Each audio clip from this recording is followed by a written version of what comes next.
In the eyes of many Americans, China bears a huge responsibility for the North Korea crisis for failing to rein its aggressive and volatile ally in Pyongyang. But in Beijing, the story is told very differently.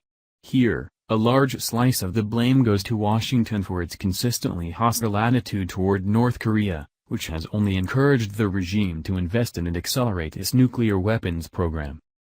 China's narrative about the reckless U.S. approach was only reinforced this week when President Trump threatened to respond to further threats from North Korea by unleashing fire and fury like the world has never seen, and Pyongyang responded by threatening to strike the U.S. territory of Guam in the western Pacific with ballistic missiles.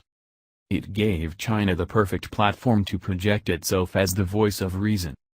Over time, this mutual finger-pointing has pulled both into a spiral of escalating distrust and hostility, which is the biggest obstacle to resolving the crisis, state-run China Daily said in an editorial Tuesday. The U.S. approach to the standoff has been counterproductive because it has simply escalated the threat from Pyongyang's nuclear, missile programs. As Ewan Graham at the Lowy Institute in Sydney says, China's position has not changed.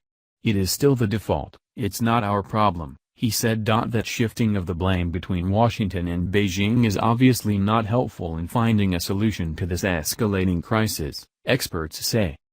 But it is far from clear China has any answers to solve the crisis, apart from hoping that a war of words does not disintegrate into an actual war. Its big idea, a dialogue, looks for now like a non-starter, even experts in Beijing say. North Korea said many times that it is absolutely not interested in anything requiring it to give up its nuclear weapons, said Zhang Liangai, a retired professor from Communist Party's Central Party School. North Korea has completely shut the door to negotiations. China's long-standing support has been central to the survival of the North Korean regime and allowed its ruling dynasty to live in luxury and comfort. By far the country's largest trading partner, it has been very reluctant to apply the sort of economic pressure that would really bite, concerned about doing anything that could destabilize its neighbor. Even when it has agreed to sanction the regime, experts say it has often allowed them to be bypassed.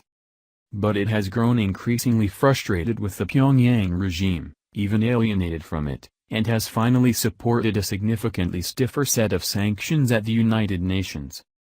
Now, Beijing argues, is the time for dialogue, urging a resumption of six-party talks, involving North and South Korea, the United States, China, Japan and Russia that were abandoned in 2009. Indeed, the latest Security Council resolution explicitly calls for those talks to resume. China calls on relevant countries to remain restrained and make positive efforts to ease the tensions and properly resolve the Korean Peninsula issue, Foreign Ministry spokesman Zhang Xuang said in a statement Monday. China has always maintained that the Korean Peninsula issue should be settled through dialogue and negotiation. China, with Russia's support, has made what it calls the suspension for suspension proposal, calling for the suspension of North Korea's nuclear and missile program in return for a halt to military exercises between the United States and South Korea. Yet even in Beijing, many experts don't believe that even this plan offers a viable path out of the crisis, or a way to convince the North to ultimately give up its nuclear weapons program. The U.S. is not on board, but that disagreement is negotiable, said Cheng Zhou, a North Korea expert at Renmin University of China in Beijing. The main obstacle is North Korea, he said. It has said clearly, before and after the new UN sanctions, that its nuclear weapon program is not a bargaining chip, to exchange for any deals or benefits. It's not negotiable.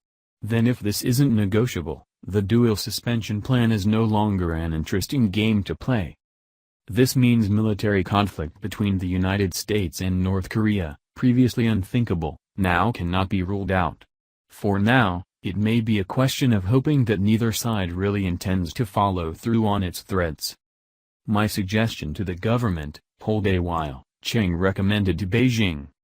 When everyone is talking tough, people's tempers may be at high tide.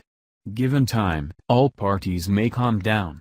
If not, and the conflict intensifies, China could take a more active step, like sending an envoy to Washington, Pyongyang, Tokyo, Seoul and Moscow foreshuttle diplomacy. Yet there is certainly massive frustration with the regime in Pyongyang, as well as discomfort with the American approach. Under President Trump, the United States has adopted a more hardline approach towards North Korea, China's nationalist Global Times argued this week, referencing comments from Secretary of State Rex Tillerson earlier this year that all options, including military options, were ultimately on the table. The United States, it argued, has long underestimated the price North Korea is prepared to pay in pursuit of nuclear missiles, which the regime sees as essential to its survival. Washington should stimulate Pyongyang's desire to engage with the outside world and return to the international community, it wrote in an editorial. However, Washington only wants to heighten the sanctions and military threats against Pyongyang, which is adding fuel to the flames. The paper's editor-in-chief, Hu Zijin, issued 2 short videos this week warning that as long as the hostility between the United States and North Korea remains unresolved, North Korea will continue to develop its nuclear weapons. When the U.S. fails to contain North Korea, it blames China for not handling it, he said. That is just foolish thinking, yet in the U.S. many people believe this to be logical. That's just sad. It's also dangerous, Hu argued, for the Washington to play a game of chicken with Pyongyang. There's a Chinese saying, a man with nothing to lose doesn't fear a man with something to lose, he said. So it's best if Washington doesn't try and engage in a battle of the wills with Pyongyang. They don't scare easily.